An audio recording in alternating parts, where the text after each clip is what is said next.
Okay, I wanted to videotape all of this, and I'm going to, but before I show you, I put one side together with my son yesterday, and we got a little bit of it done, kind of see where things are going to go, and hopefully we don't have problems, and I'll show you what's up. We got this is a passenger side. It is all put together. I've got to put another nut here. These were apparently, we thought they were 3/8/16. Turns out they're M10 by 1.5. So I got some stainless studs, put them in here, nuts, washers. Got all this done. The gaskets in there. I put some copper RTV. Same thing on here. Got this all tightened up and sealed up. Headers are on. And I'll show you the spacers here on the other side because you can't see here. This wastegate is on. Tentatively, I don't know exactly how I'm going to index it, or if I end up putting like a 45 or 90, because I have an alternator that's going to sit right here. So as long as we can get the alternator in here, here's the support braces that I made that bolt to the block out of the bumper supports. Just kind of repurposed them, run them up. It bolts on that stud down there as a support. So it's got something firm to hold everything out here, because these damn things aren't light. They are not light. I think these weigh like 35 or 37 pounds. And we'll find, we'll see what happens. But yes, they are what is known as a GT45. They're a little bit better than the cheesy ones you buy. They got a little bit better setup internally from what I've been told.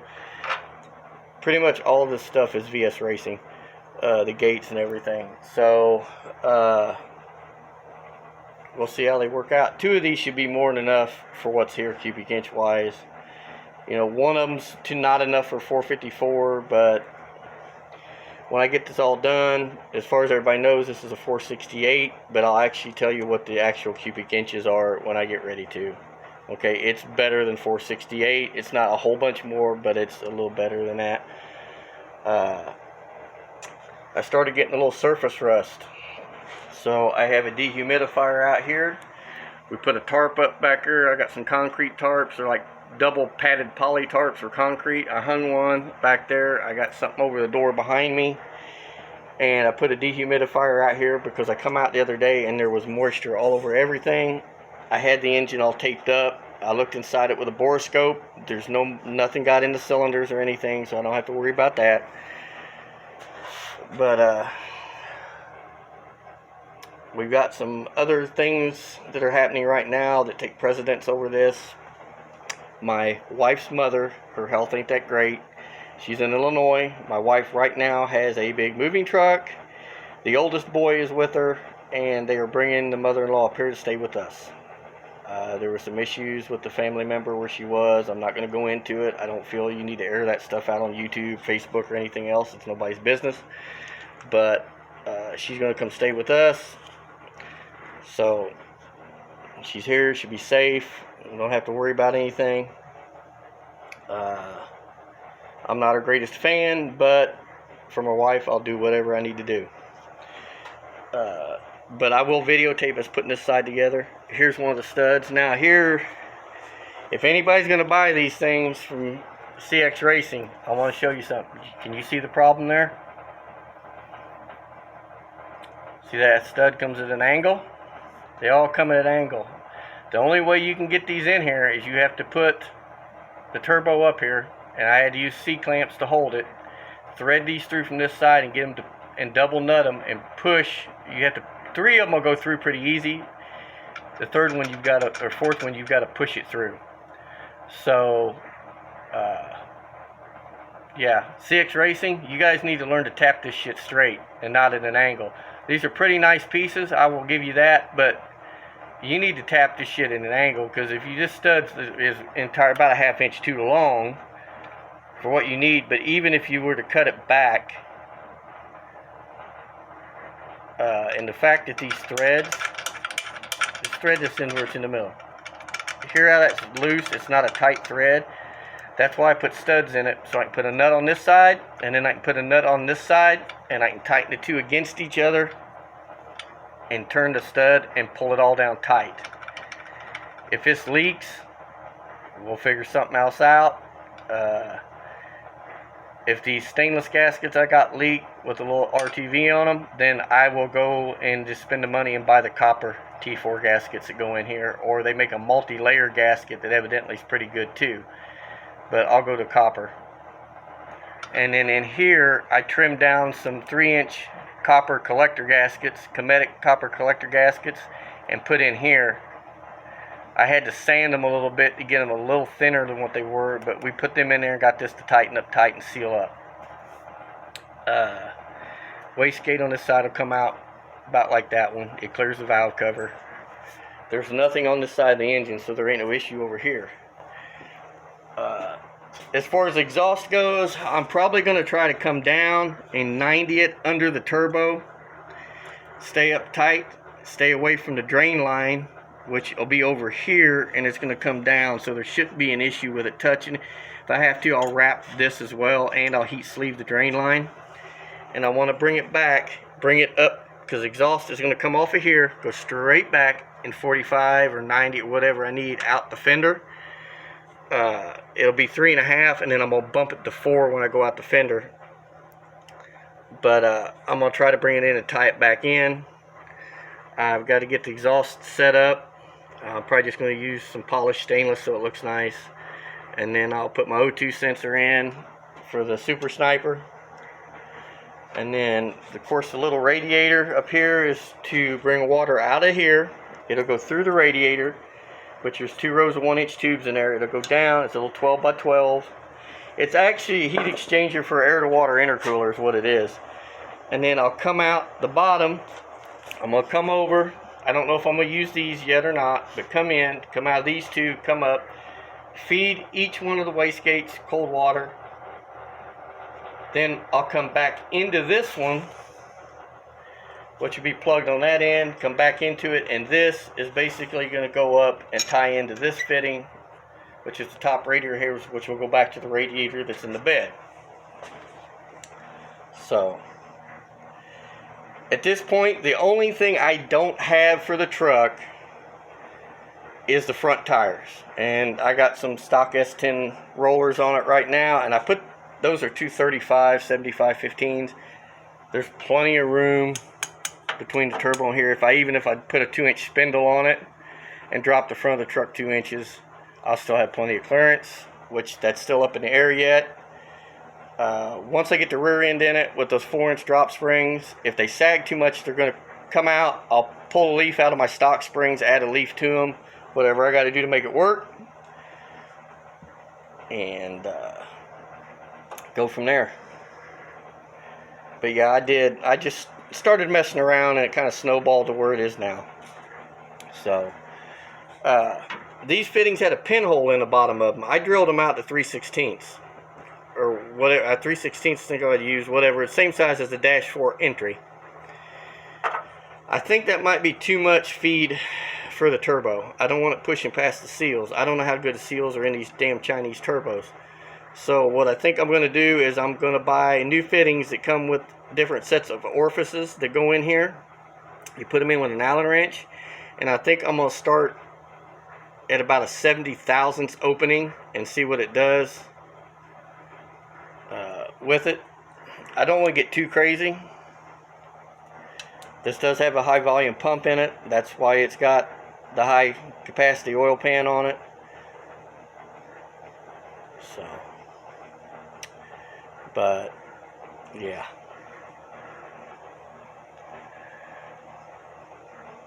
Everything's here. I just got to put the rear end together. Housing's laying right there. It's all cleaned up. All the races are knocked out. I just got to put it together. I got everything to do that. I got new bottom plates for the cow tracks. And why I did that is, see how that one's bent? I don't know how the fuck that happened. Be honest. I know the old motor was pretty potent, but I don't think it had nothing to do with twisting this. I don't know. I torqued these to 70 or 75 foot-pounds on the U-bolts when I put them in. Now, you could probably get away with, and I already tried to hammer it out, and I'm not going to heat it up. That just makes the metal weaker. You know, $65, I'll buy another one. But here's what I wanted. I think I put this in another video. If you go to an 8.8 or a 9-inch from a 7.5 and an S10, see how them holes are elongated? You don't need to screw with these holes for the bigger housing. And that's according to Calvert Racing themselves. That's why they're slotted.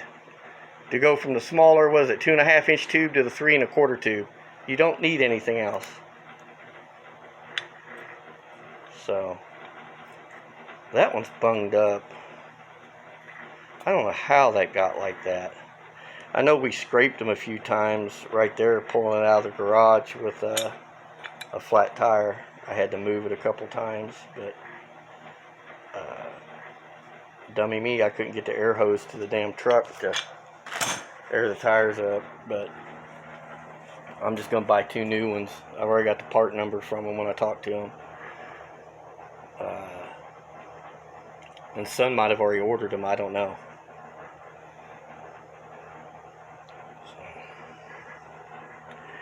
But right now, yeah, this is Project Woohoo Corrosive Flu. They can demonetize me for saying it. I don't give a shit. I don't have enough fucking subs to get any money out of YouTube.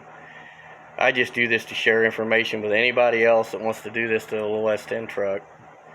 And anybody that wants to watch it and finds it amusing enough to watch.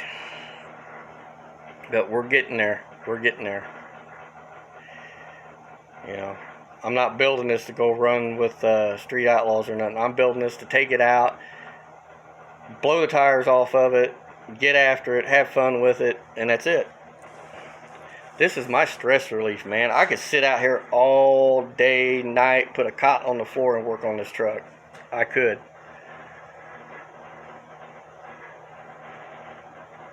Even when it pisses me off, something don't go right, because I'll tell you right now, there's a lot of shit fighting for room, for real estate in this engine bay. And I was afraid that my alternator bracket, which bolts off the electric water pump, but the alternator is going to set right here. So we should, looking at the pictures for the bracket, I think it's an ICT billet bracket, it should be fine. It shouldn't interfere with the downput for this. And if I have to, you know, we can always wiggle this around and do the headaches of doing 9 million pie cuts to warp it around and get it out of there. But the only thing that under here is going to be a problem is that drain line, the return, oil return. So I don't think it'll be an issue. And of course my dipstick's down here for now, and that's fine. As long as I can get to it and get it out and get it in, that's good. And that's just a stock big block dipstick tube that I bent. It's actually the one out of the old motor. And here's another tidbit, and you can take it for what it's worth. You can't hardly see it, but you know the flared out part on your oil pan where your dipstick goes in, it's got that little bump out on the tube. People gob that full of silicone. If you will find some O-rings that fit nice, or even a firewall grommet that fits pretty good, you can take and put that in there. Once you get it in, put the O-ring, the grommets or O-rings on it, put it in there, and you can take and tap 2 or 3 O-rings down in there, or do what I do, since we're going to boost this and I don't want it pushing oil out. What I'm going to do is put a piece of hose over it, and I'm going to clamp it around the pan, and then I'm going to put a hose clamp around the dipstick tube and clamp that so it stays tight and it can't push anything out. I don't want it doing that. I remember years and years ago, when I was still in high school, I took this engine that run really well.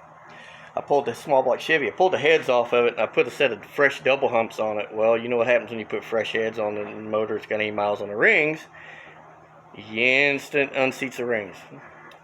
I romped on it, and that damn motor blew oil out of every gasket, every orifice it could. The underneath, the whole engine bay on that 69 Chevy pickup had oil everywhere. You blew it out the pan gasket, valve cover gasket, timing, everywhere. So with us boosting this, and all I'm going to do is vent these into a catch can. It's a 2-inlet, 2-stage catch can with a drain on it. It's got 2 breathers on top. I'm not going to run a PCV or nothing. I'm going to try to get away with running the PCV or brake booster port on the Super Sniper because it comes in under the throttle blades.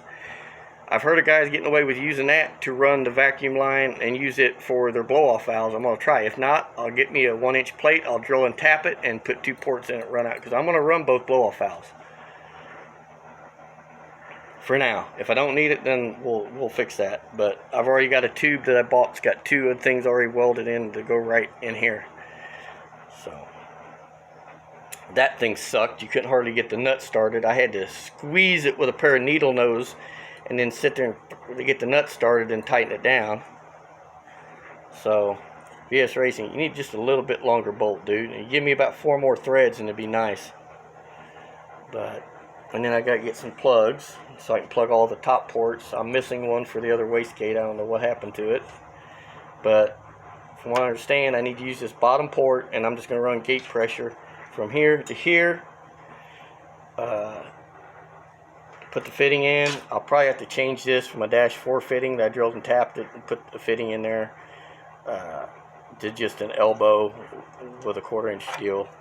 So, and I've got, like I said, I've got 2 of them Grim Speed manual boost controllers, and I'm either gonna maybe mount them off of this so they sit right here, or mount them up here on the firewall somewhere and just come in and come out and over the wastegate, because they got plenty of hose and shit with them. Yeah, I don't know if I have to use like that hard plastic line for this. I know it's got to be something that's not going to blow apart, blow off, or whatever. But we're only sprung at 4.5 pounds in each gate, so that'd be but 9 pounds of boost. So, and these have now, I think I said it before, I put tile springs and I bought some tile diaphragms and I went ahead and put them in here, MVR diaphragms. So nothing wrong with the ones that are in it. They weren't pinched and had holes or nothing in it, but they were gunky, like somebody coated them in syrup or something. I cleaned them with alcohol and they still were gunky. I cleaned them a second time, still gunky. I said, screw it. I already had the ones I ordered for backup in case these were fucked up. So I just went ahead and put them in. They were $53 a piece for the diaphragms, and the damn springs were like 29 bucks a piece, which is unreal. So, and if these don't work, I'll just spend $365 and buy 2 tile wastegates. I'm not going to mess with it. And then I'll pass these on to somebody else that thinks they can use them. They could have them. So, I like the turbos. If they work good, they're not going to be on here very long. I'll pull them off. I'll get some good ones, and I'll give these to somebody else that can use them.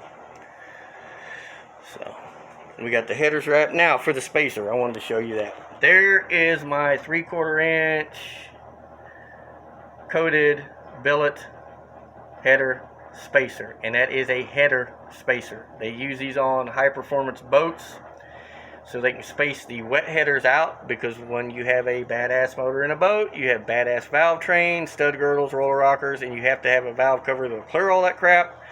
So that's what they use. They come from Hardin Marine out of California. Those little things were 250 bucks for 2 of them.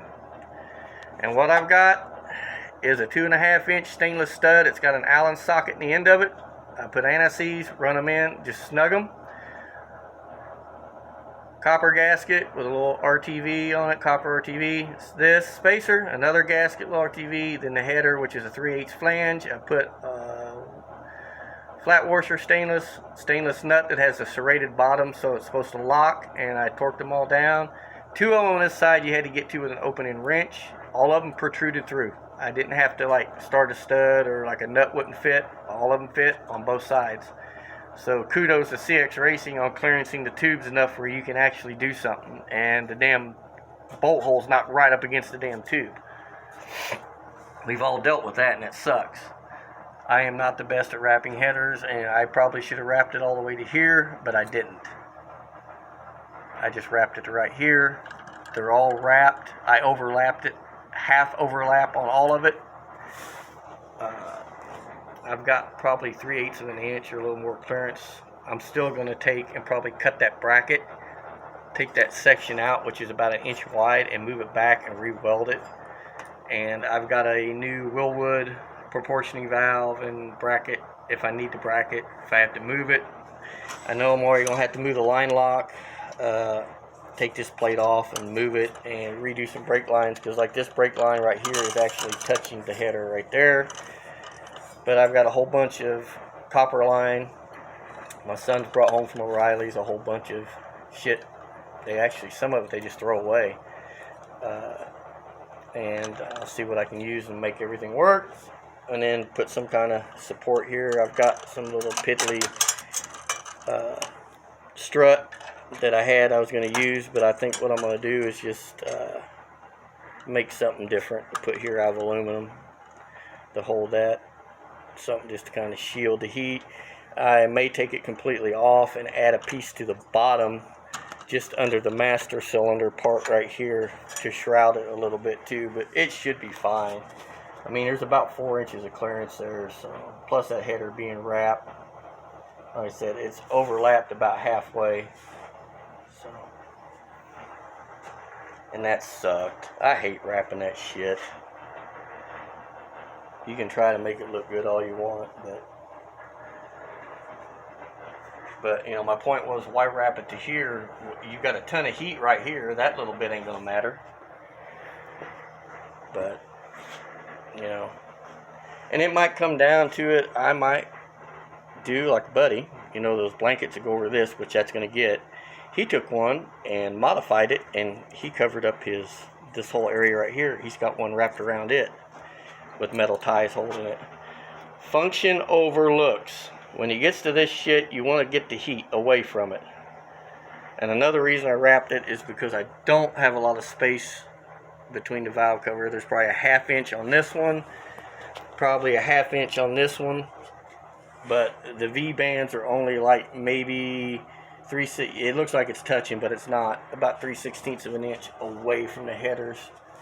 Actually, now they're almost touching. And even if they do touch, oh well, it'll live. This and this don't move independent from each other, so. And with that brace on it down there, that damn thing ain't going nowhere. You could jack the fucking car up by this. But that's it. I'll come out and set the camera up. I got a makeshift tripod thing over there in the corner I'm going to use. It's actually supposed to hold like a dry erase board, but I used it to hold lights and stuff. I'll fix it up so I can put the camera on it and get out here and get what I can get done. But now with family coming here, I'm going to have to kind of look out for her and the grandson here periodically. But we're going to get this done. Like I said, it can't set like this anymore. I shouldn't have, you know, a dehumidifier out here with it. And so we bought 2 new ones for the basement because we keep them down there in the summertime.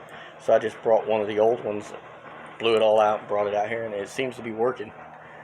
So, and I got a little electric heater I had down there, which that little bastard's like 7,500 watt,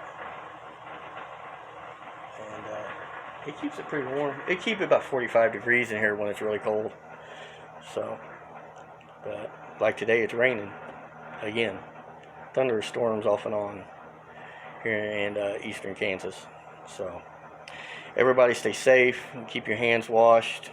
If you're sick, stay away from elderly people. Watch out for the kids. I hate to say this, but this is the time you really need to keep an eye on the kids, because there's a lot of weirdos out there, and this is prime time for them to pull stupid shit. So I just want to put that in there.